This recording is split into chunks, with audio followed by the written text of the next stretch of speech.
I think our listeners would be interested in crypto specifically because you mentioned that you worked somehow related to it in your time as a law professional. Did you actually work, or that is just an interest of your own? It definitely became part of my practice towards Okay. the end. I represented the largest class of creditors in the first ever real Bitcoin bankruptcy filed under the U.S. bankruptcy code. Got it. Wow. We're in the right space. Cool. So we have a lot of listeners that we have a weird blend of listeners. Yeah, I would say. I would not have guessed. So I feel like we have a lot of you and I have a lot of runners. specific interests, and our listeners Yes. are like in like cross sections of these. Yes, we've got the interests. runners, we've got the beer lovers, and then we've got people that connect with us on like Stock tech bets. stuff, like with you or crypto or like yeah. just like these other random tangents that we go on. Yeah. So is that how you initially learned about and became interested in it? Was because it came through work, or so you were already previously where was your, like, do you have a memory in your head Yes. that was like, this is the first time where I heard about this and it like changed me? Yes. So I was the first person to really talk about crypto at my firm. Okay. And so now everybody thinks I'm an expert. And I always am like, there's no such thing as an expert on this now. What year was this? Was this like... I would say it was like 2016 or 2017. So it was 2016. So they weren't like thinking about this, like taking you out of the firm because you're like a crackpot. Like No. it's not like if you were, 2010. it's not like 2010 where if you no, were to come to... no, not at all. There's Like, at least like there's Coinbase at this point. There's like some mainstream stuff. stuff. For sure. But still before a bunch of the large... Super, Oh yeah, yeah, This is mainstream, before it yeah. was like talked about at Christmas. Yeah, basically. exactly. It's before Like then. a lot of people still had no idea what it was. I actually, I followed this account as soon as I went vegan called vegan.com. You know? And I followed him on Twitter and on Facebook. And he was hilarious. And I would often respond to his comments and his tweets. And finally, like, he responded back and we became friends. And he's now one of my really close friends.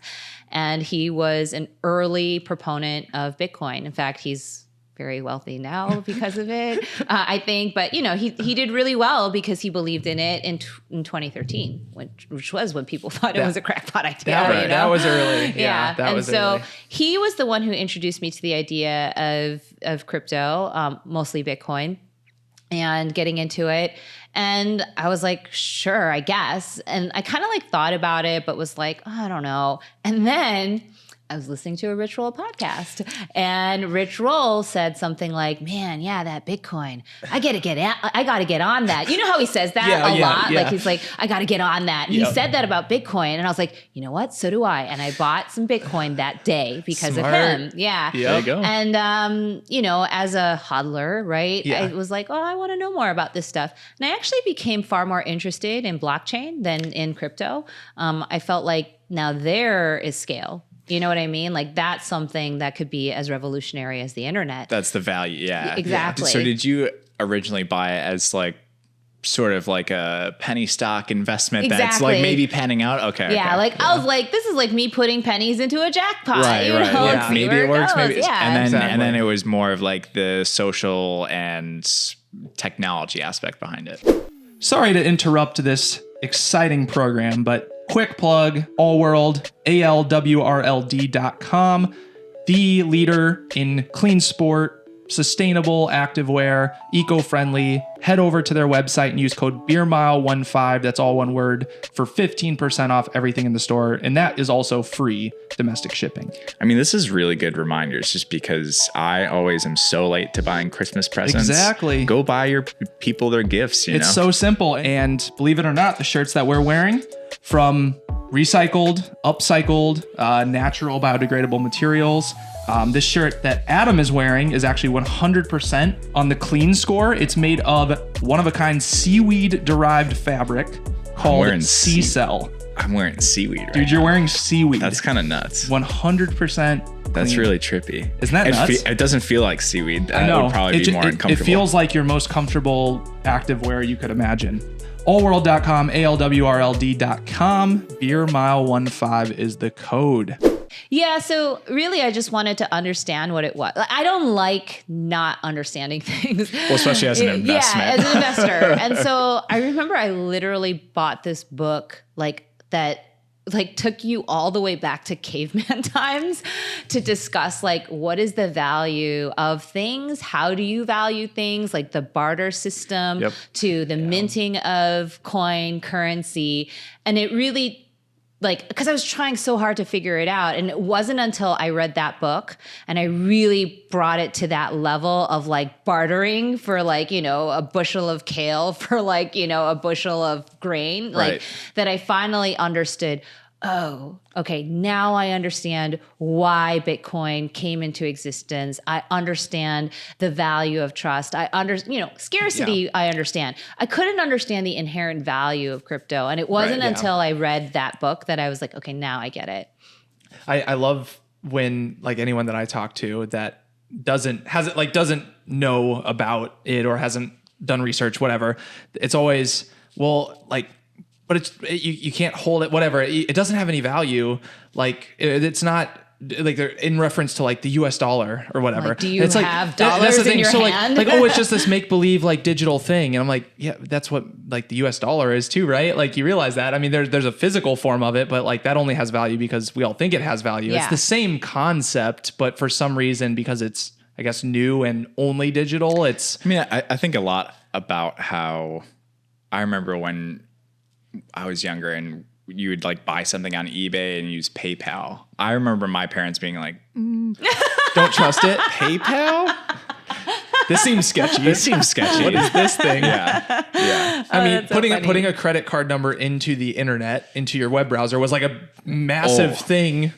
Which honestly back then is probably valid because there are a lot of security holes. Well, of course, easy to exploit. But which is also the irony, right? Because blockchain, at least Bitcoin blockchain, is one of the most secure ways to transact business in certain respects, right? From a cybersecurity perspective. Exactly. My favorite thing about the Bitcoin craze leading up to probably 2018, 2017 winter. Sure. So leading into January, it went to 20 grand. That's when it shot up, and then it was in the crypto winter for a while. Right. Chris is like, I'm going to retire. Oh, that's right. You bought your car with your crypto. I mean, and I didn't actually buy it with crypto, but I was making the point of hey, just 3 years ago, I set aside this much money in Bitcoin, and now look, it 25x and I bought a car with it. The idea that how good does that feel when you're talking to your wife?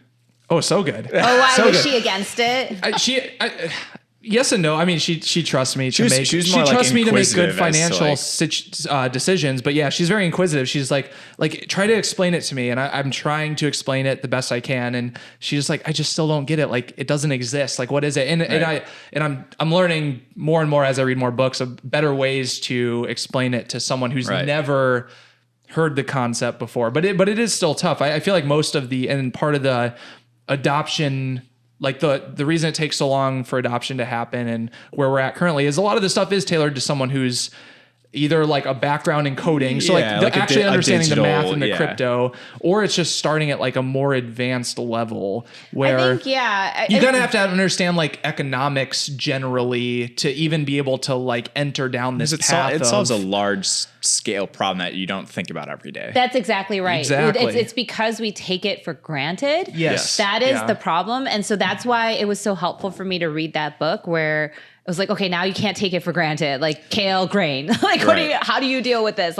You want kale, they want grain, how do you deal with that? And why is it now that before we were able to just say, oh, you want some kale? I got kale. Oh, you have grain? I need grain. And then that's business, right? Yeah. Now there's 50,000 people in the kale grain transaction that really do they need to be there? Why do they need to? Why do I need a Chase Bank to help me with my kale grain trading? Exactly. That's really what it is. And the more people who are involved in your transaction, the more at risk it becomes for fraud, for greed, for cybersecurity issues, and honestly, just waste too. Waste, absolutely. Yeah. So. Which is a nuanced conversation given the amount of energy that is involved with keeping the blockchain alive. We're getting there. I think Bitcoin it's going to be hard to do Yeah. that. And I'm skeptical of E getting there. I just don't know proof of stake. And that's probably been informed by me representing, the creditors in the cred bankruptcy, but we'll see. It is back to like the height at like in late 2017, early 2018. I feel like I remember so many, like especially I think Accenture too had, I don't know if I'm allowed to say that, but probably. But they had like a whole. I was actually going to say that. So when I worked at Accenture, I was on the project where we launched blockchain for contracts. It was a new thing. But so I wanted to emphasis on the quotation marks that the audio only listeners can that's true. No, I mean that's what it was called, and it to my knowledge it wasn't. I mean I left when it was kind of just being rolled out. But so one question I had was how do you think about it? So we're kind of talking about it as a currency or a store of value, that sort of use case. But in the use case for blockchain on like in your world, the lawyer world, on contracts and like auto execution of contracts and that sort of thing, it seems to me like that's very viable use case, yes. But I don't know if I haven't seen it like play out in practice yet. So there are a couple of things, right? Like as somebody who, and you may relate to this as somebody who bought into the blockchain and crypto earlier on, to me, when you get to the fundamentals of blockchain technology, it is about that inherent value. And what is that inherent value? It's decentralization, right? And it is security, right? Like those are the two big things, and they're related to each other. The problem that I see with kind of these scaling issues, if you want to make it applicable to your business or to an industry, there are certain impairments, I guess, or susceptibilities that kind of go hand in glove with trying to tailor the blockchain to your specific need. And for example, like antitrust law, right? If everything is available on the blockchain, everybody can see everything at any time for the history of the blockchain, and it will stay on there forever. We have serious privacy issues. We have serious antitrust issues, right? Because antitrust is a function of improperly sharing information that's anti-competitive, right? And this particularly happens in the supply chain, right? Because you've got different tier suppliers, right? And, like it's one thing to share information between tiers, but within a tier, that's a problem from an antitrust perspective, right? So how do you actually leverage the power of blockchain to protect against these types of situations like privacy issues, antitrust issues, or any number of other legal regulatory ramifications, right? The problem with that is then you start having to privatize things. You start having to come up with these, consortia, right? That's what they called it, or private blockchains. Well, private blockchain is no longer decentralized. Right? And that's exactly what the blockchain for contracts was at Accenture. Right. It was based on Corda, which basically is like the government type voting, where it's like, so Accenture still just owned the blockchain. Yeah. So it's like, we have more voting rights than everybody. It's like, that defeats the point. It's the 51% problem, but just like as a company. So like, look, I always say this, don't let perfect be the enemy of good. You're never going to get it perfect, right? So you take what you can learn from pure blockchain technology, which in my mind, Bitcoin is really like the purest, right? It's the first, it's the purest, it's the most decentralized, and it's thus the most robust when it comes to security, right? But it's also, moves at a glacial pace, right? Because of those reasons, right? But like if you take that and you take the ideas from that, and then extrapolate that to whatever your need is and solve your problem, even if it solves it only 60%. That's great. That's wonderful. That's technology. That's how progress works, right? Yeah. But do I think that some of these things are really blockchains? Not really. And also the other thing, people used to say this all the time, including my colleagues. They'd be like, well, I don't think crypto will last, but I think blockchain will be forever. I'm like, hello. You can't have one without the other. It's like, it doesn't make any sense, you know? And it really did evince this sort of fundamental lack of understanding of how these two work together. Yeah. And going back to the, not understand, we take for granted that the US dollar has been safe historically. You don't lose all the value in the US dollar over time, huge inflation, all of that. Whereas, a lot of other countries in the world don't have that same level of security. And so it makes, so there are things that we take for granted, don't comprehend, because we're like, or even why wouldn't I just use my US dollar for that? Well, not everyone has that luxury of Exactly. having that currency to do that. Almost, I mean, at this point, it's almost a separate issue of like accessibility. Like I remember there's a ton of countries that like just straight up their banks they weren't digital. Yeah. So like yeah. if Bitcoin is digital, that's like a huge leg up. Yeah, you have access to something. Exactly. So if you were to like today going forward, if you were to invest, are you a Bitcoin only? This is legal advice. No, this is okay. This is not financial advice. Financial investor advice. frame differently, not in a financial advice way. Are you a Bitcoin like maximalist, or do you think there's any of the other projects that are and maybe we'll throw in Ethereum with Bitcoin because it's a little bit different use case. But like, are there any other projects that you think are more than just hype? I think all of it is more than just hype right now, because we're at such a nascent phase still of kind of it as a thing. And now with NFTs, you know, here's the way I view it. NFTs is a very interesting thing, because prior to that, I viewed it purely from a business perspective, right? Transactional, like blockchain is a transactional thing for me. It's a place to transact things, right? Mm-hmm. I never thought of it for its other than through trademark and copyright law, right? Like in me, very transactional, right? I never thought of it as sort of as an art world thing, you know? Mm-hmm. And then I was talking to a friend who's like totally obsessed with NFTs, right? And I'm like, I don't get it. Like, I have a photograph on my wall. Like, what the heck do I want a, JPEG for? What is that for? And he was like, well, if you think about it, and this is me because I don't play Fortnite. I haven't played that game. I've never played it before. I've played The Sims, so I sort of have an understanding of how avatars work. Mm-hmm. But at my age, I wasn't really like at that point where I can make that leap.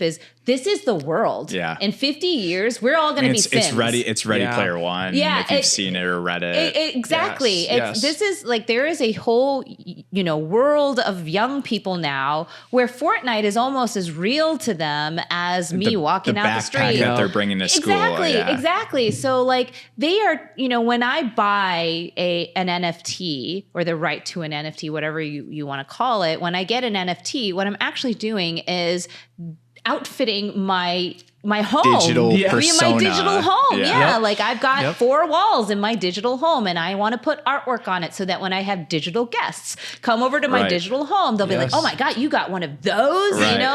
You're wearing a Gucci NFT on your wrist, like things like that. I am surprised that like more like large like just consumer product companies haven't gotten into NFTs. Well, I mean, think about it. How hard is it for you to sit down and explain over dinner to your friends what an NFT even is? It depends on the person. You just described it and explained it better than I've ever heard it explained before. I'm going to be completely honest. I have not been that articulate when I've been asked. My typical one is like why do middle-aged men collect baseball cards? Like same reason as NFTs. And if they're a fake baseball card, that degrades their value.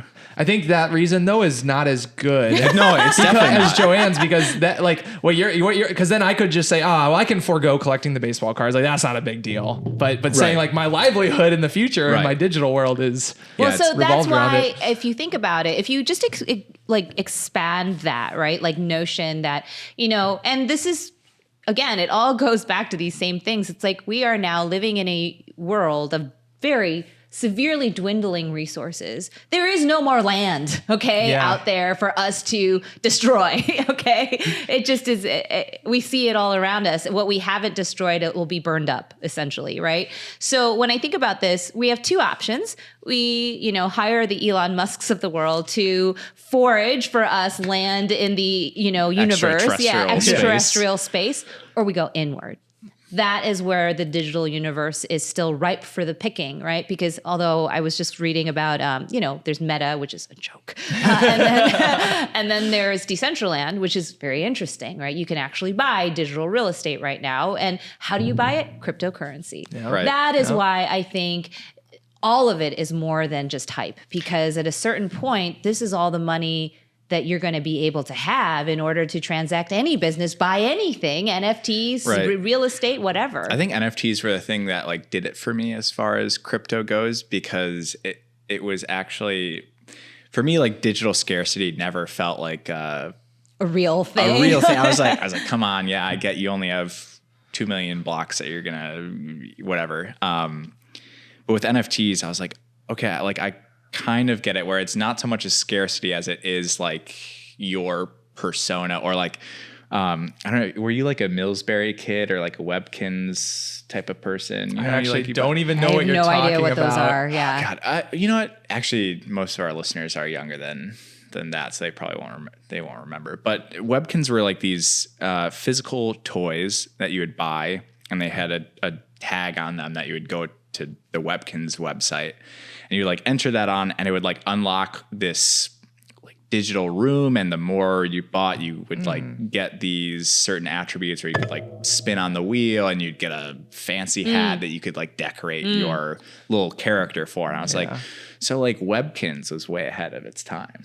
Well, I mean, if you think about, I used to play Final Fantasy all the time. Absolutely. So it's the same thing. It's like, okay, well, I need to get these things to unlock my next weapon. Yes. Like, and you would become obsessed with it. Right. Like, it was just like, oh God, I need to do this. And if you just take that little nugget of like our psychology like as human beings. Like the lizard brain. Yeah, type, like we need to get these things, like even though like they literally have no actual impact on our regular lives. Right. Like our enjoyment was a function of our ability to, get enough experience achieve points. This arbitrary. Yeah, exactly. Like to get enough potions to get like the main potion, like getting a Pokemon with specific, what is it, EVs? What's the thing? Oh, like the stats? Yes. Yeah, the different stats. Yeah. I can't remember exactly. But you grinded for it as a kid. Oh, you grind for it. Yeah, you got to max out the stats. Totally. For sure. And so that's really, in some ways, like NFT is like doubling down on that concept. And for better or worse, that is probably where we're headed. And if you want to be prepared for it and have any money when you in that world, in my opinion,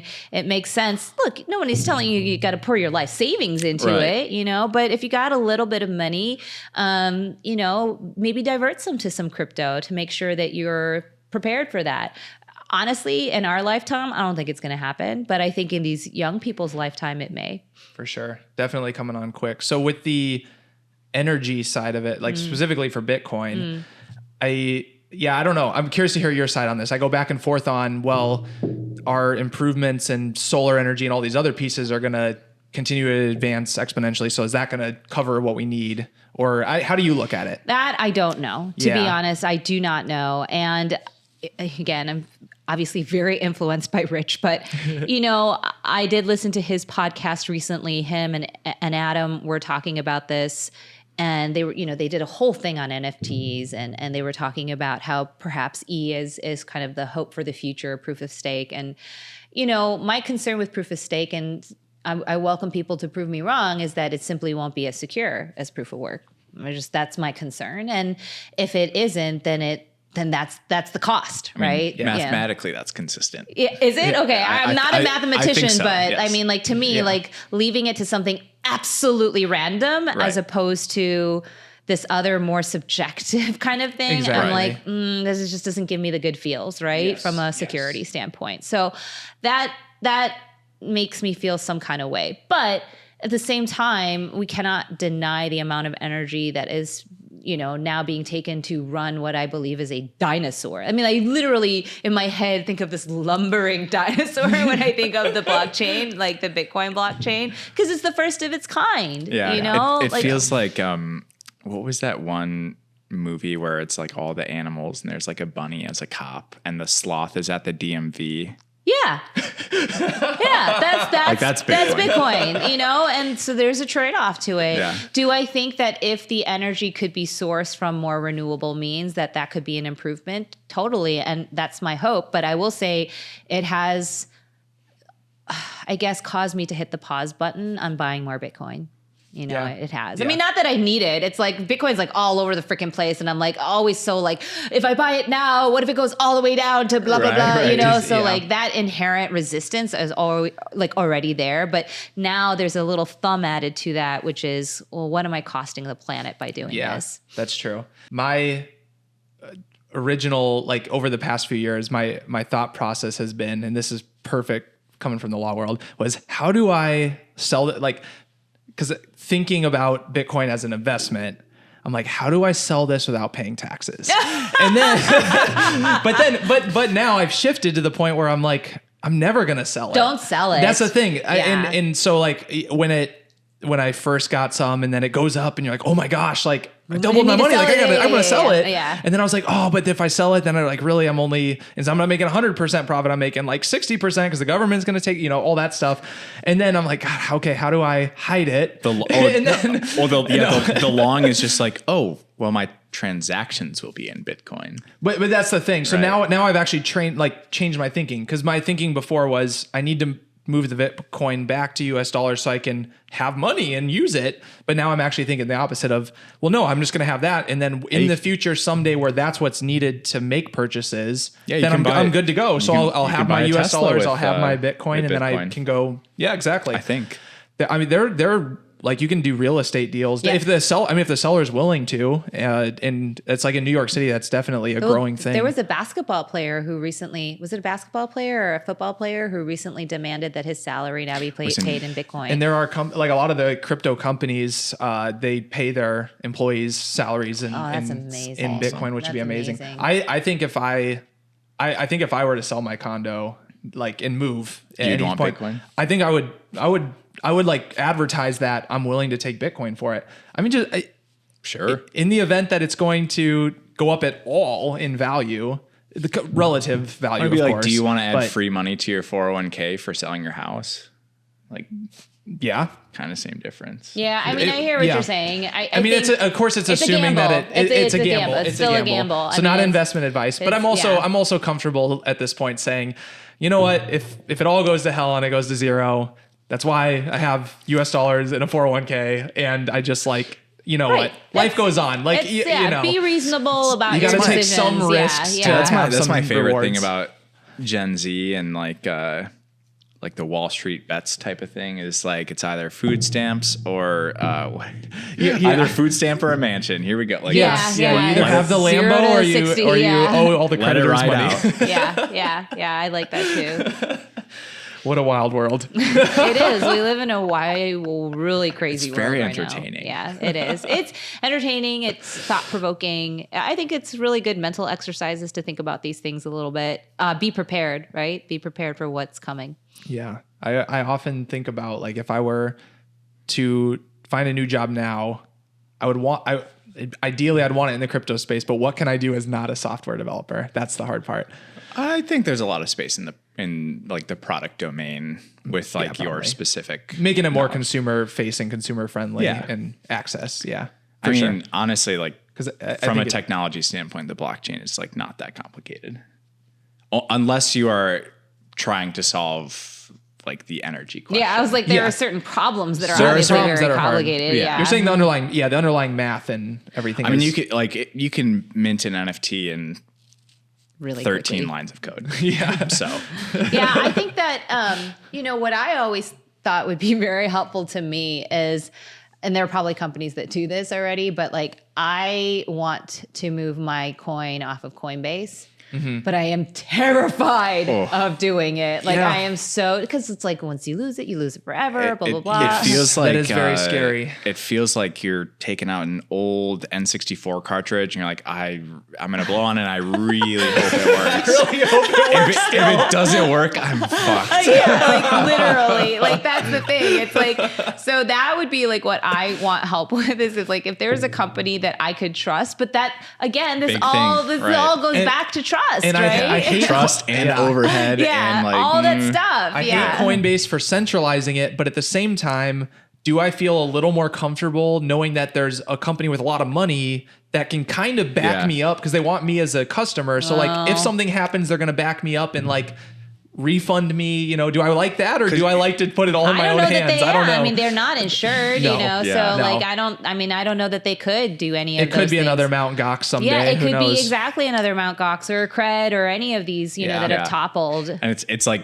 what pick your poison between that and like being the guy that lost his hard drive that is $20 million. That's it. of That's Bitcoin on it. that's I put exactly, it on a yeah. USB and the USB malfunctions, or I lose it, or I step on it, So or if it you gets can't wet. trust or- yourself, then you got to trust somebody else, Yeah. and that's really the Who do you dilemma. trust more? Yeah, I mean, these are Going the back to spirituality. Yes. What's the difference? What is the difference? I mean, like, see, this is why I feel like blockchain is such a wonderful conversation. Why, because, it's like good. it goes into like these really big psychological, Fundamental like, questions. what does it mean to be a human, Right. and like you know, Yes. greed and trust and like all of these things that. This is where the value is. This is Yeah. what people don't understand. Like, oh, Right. this is just funny money. And I'm Right. like, you don't understand. Like, don't you understand why it happened in 2008? Like, there's a reason, Right. like, why Yeah. it, you know, came Yeah. out of that. Because money was fake back then. Yeah, like, because we all had People our figured it out. Yeah, eyes were opened to just how effed up this They're system like, is. wait, you've been making this up for like 40 years? Yeah, exactly. Oh my